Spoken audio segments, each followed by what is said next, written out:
Pangalawa,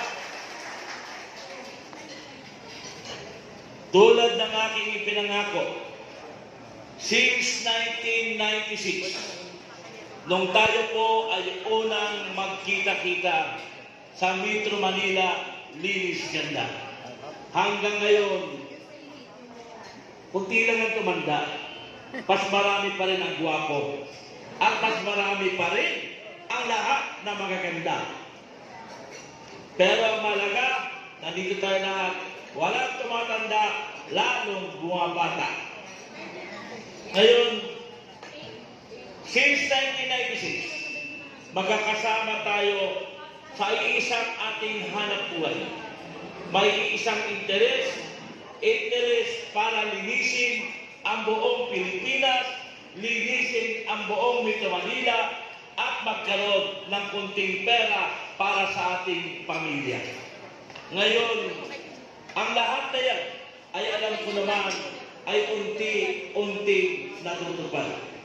Since 1996, nung tayo ay nagsama-sama at ako ay pinagtiwalaan ninyo na bilang inyong Pangulo ng Metro Manila Environment Multipurpose Cooperative hanggang year 2010. Ano po yung kaminay na narinig ko na nagsasabi na siya ay nakakatulong ang PDP Party sa pamamagitan ng guarantee leaders. Maraming salamat dahil naalala nyo na natulungan kayo ng PDP Party.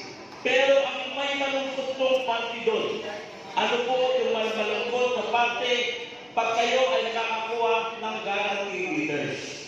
Ang malungkot na party po doon ay ang nalilibre lamang ninyo sa guarantee leaders ay hospital bills.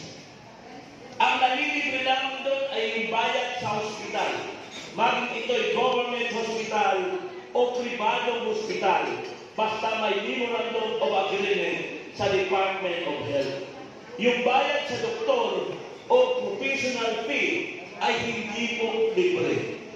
Kaya minsan, maraming mga pasyente ang gusto nang lumabas sa kanilang hospital, hindi sila makalabas sa hospital dahil hinahanap pa nila ang pagbayad sa doktor.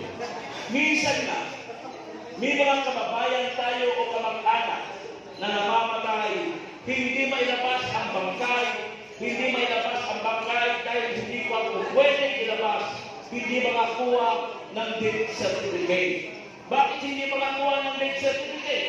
Kasi po, may utang pa sila sa doktor na dapat nilang bayaran. Ngayon, ano po yung batas ng hinahin ng PDP Party?